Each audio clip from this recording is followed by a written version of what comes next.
नमस्ते दोस्तों, कैसे हैं आप सब। अगर आपको ऐसी दिल छू लेने वाली कहानियां पसंद आती हैं तो हमारे चैनल को सब्सक्राइब जरूर करें और बेल आइकन दबाना बिल्कुल मत भूलिए।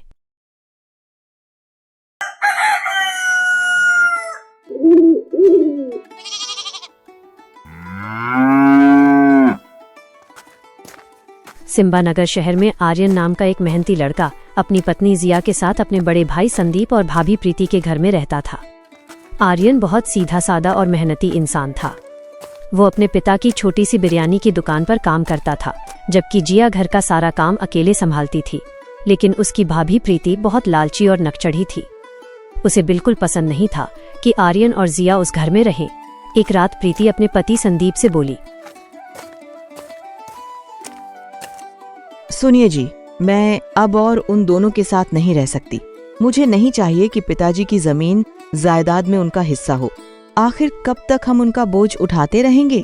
बेहतर होगा कि आप जल्द से जल्द उन्हें इस घर से बाहर निकालने का कोई रास्ता निकालें। भाग्यवान, तुम चिंता मत करो, मैंने सब इंतजाम कर लिया है। मैंने शहर के वकील से मिलकर एक नकली वसीयत तैयार करवा ली है। उसमें साफ साफ लिखा है कि पिताजी अपनी सारी चल अचल संपत्ति और यह घर मेरे नाम कर गए हैं। अब आर्यन और जिया के पास यहाँ रहने का कोई कानूनी हक नहीं बचेगा। वाह जी, ये हुई ना बात। आपने तो मेरा दिल खुश कर दिया। अब आएगा असली मजा, जब वह दोनों दाने दाने को मोहताज हो जाएंगे और इस घर पर सिर्फ मेरा राज होगा। मैं तो कब से इसी दिन का इंतजार कर रही थी कि कब उस सीधी सादी जिया को धक्के मारकर यहाँ से बाहर निकालूं। प्रीति खुशी से हंसने लगी। अगली सुबह संदीप और प्रीति ने आर्यन और जिया को घर से निकाल दिया। भैया, हम कहाँ जाएंगे? जहां मन करे वहां चले जाओ, मुझे कोई फर्क नहीं पड़ता। लेकिन आज के बाद इस घर की दहलीज पर कदम रखने की कोशिश भी मत करना। इतना ही नहीं, संदीप ने उसे दुकान से भी निकाल दिया। बेचारे आर्यन और जिया के पास अब ना घर था ना काम। दोनों मजबूरी में रेलवे स्टेशन जाकर रहने लगे। रात को भूखे पेट ठंडी जमीन पर सोना पड़ता था। एक दिन जिया बोली, आर्यन, खाने को कुछ नहीं बचा। पेट की भूख अब बर्दाश्त नहीं हो रही। कल तक तो जैसे तैसे पानी पीकर काट लिया था, पर आज तो शरीर में हिम्मत ही नहीं बची। देखो ना, भूख के मारे मेरी आंखें भी नहीं खुल रही हैं। आर्यन अपनी पत्नी को देखकर परेशान हो गया। वो स्टेशन पर लोगों से खाने की भीख मांगने लगा। भाई साहब, खुदा के वास्ते मेरी मदद कर दीजिए। कोई थोड़ा सा खाना दे दो। मेरी पत्नी कल से भूखी है। भूख के मारे उसकी हालत बिगड़ रही है।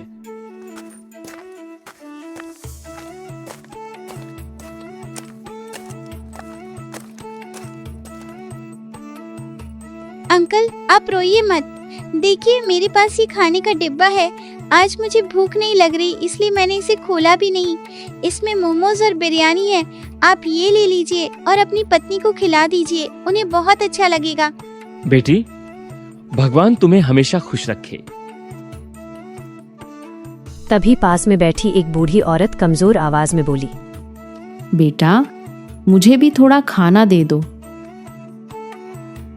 आर्यन ने बिना सोचे अपना हिस्सा उस बूढ़ी औरत को दे दिया।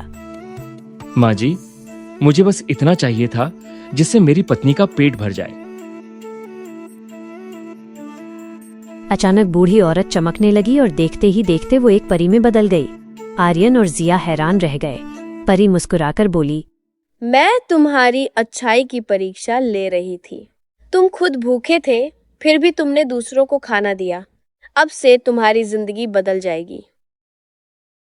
इतना कहते ही परी ने जादू किया। रेलवे स्टेशन पर अचानक एक सुंदर दुकान खड़ी हो गई। उस पर लिखा था, 5 रुपए में अनलिमिटेड मोमोज। दुकान के अंदर 2 जादुई पेटियां थीं। हर सुबह उनमें अपने आप मोमोज बनाने का सामान आ जाता था। परी बोली, आज से तुम गरीबों को सिर्फ 5 रुपए में पेट भर मोमोज खिलाओगे। जो भी तुम्हारे हाथ के मोमोज खाएगा उसका पेट ही नहीं बल्कि दिल भी खुशियों से भर जाएगा और वह तुम्हारा दीवाना हो जाएगा। याद रखना आर्यन, तुम्हारी ईमानदारी और दयालुता ही इस दुकान की असली शक्ति है। जब तक तुम निस्वार्थ भाव से लोगों की सेवा करोगे, ये जादुई पेटियां कभी खाली नहीं होंगी और तुम्हारा यह स्वाद पूरी दुनिया में मशहूर हो जाएगा। अगले दिन आर्यन और जिया ने दुकान खोली। आर्यन जोर से आवाज लगाने लगा, आइए आइए, सिर्फ 5 रुपए में अनलिमिटेड मोमोज, जितना मन करे उतना खाइए। पहले तो लोगों को विश्वास नहीं हुआ, लेकिन जैसे ही उन्होंने मोमोज खाए, सब उंगलियां चाटने लगे। वाह, इतने स्वादिष्ट मोमोज हमने कभी नहीं खाए। इसका स्वाद तो वाकई लाजवाब है। चटनी का तीखापन और मोमोज की कोमलता का ऐसा मेल पहले कभी नहीं देखा। धीरे धीरे पूरे शहर में आर्यन के मोमोज प्रसिद्ध हो गए। गरीब लोग पेट भर खाना खाने लगे। अमीर लोग भी दूर दूर से उसके मोमोज खाने आने लगे। कुछ लोग खुशी से 5 रुपए की जगह 500 रुपए देकर जाते। आर्यन और जिया की जिंदगी बदलने लगी, लेकिन उधर संदीप और प्रीति जलने लगे। एक दिन दोनों चोरी छिपे दुकान पर पहुंचे। आर्यन उन्हें देखकर खुश हो गया। भैया, आप बाहर क्यों खड़े हैं? अंदर आइए ना, आपकी अपनी ही दुकान है। बहुत अच्छा लगा आप दोनों को यहाँ देखकर। बैठिए, मैं अभी आपके लिए गर्मा गर्म मोमोज लेकर आता हूँ। संदीप ने मीठी बातें करते हुए दुकान का राज जान लिया। रात को दोनों जादुई पेटियां चुराने पहुंच गए। रास्ते में वही छोटी बच्ची मिली। अंकल, मैं रास्ता भूल गई हूँ, मुझे घर छोड़ दीजिए। दोनों दुकान में घुसे और पेटियां उठाने लगे। तभी वही बूढ़ी औरत सामने आ गई। बेटा, मैं बहुत दिनों से भूखी हूँ, मुझे थोड़ा खाना दे दो। तुम्हारे पास जो भी है थोड़ा सा खिला दो। भगवान तुम्हारा भला करेगा। मुझ पर दया करो, मेरी मदद करो। अरे बुढ़िया, पीछे हट, हमारे पास तुझे देने के लिए कुछ नहीं है। बेकार में हमारा रास्ता मत रोक और यहाँ से दफा हो जा। हम यहाँ बहुत जरूरी काम से आए हैं। अचानक बूढ़ी औरत परी बन गई। वह गुस्से में बोली, लालच ने तुम्हें पूरी तरह अंधा कर दिया है और तुम्हारे मन से दया भाव खत्म हो गया है। तुमने कभी किसी मजबूर की मदद नहीं की, बल्कि हमेशा दूसरों का हक छीनने की कोशिश की है। अब तुम्हारे पापों का घड़ा भर चुका है। अब तुम ताउम्र अपनी इस नीच सोच और लालच की सजा भुगतोगे, ताकि दुनिया को सीख मिल सके कि दूसरों का बुरा चाहने वालों का अंजाम क्या होता है। इतना कहते ही उसने जादू किया। धड़ाम, संदीप और प्रीति दोनों मेंढक बन गए। अगली सुबह आर्यन ने दुकान खोली तो सब पहले जैसा था। धीरे धीरे उसने पूरे शहर में कई दुकानें खोल लीं, लेकिन आज भी उसकी पहली दुकान पर वही बोर्ड लगा है, 5 रुपए में अनलिमिटेड मोमोज, और वहां कोई भी भूखा नहीं लौटता।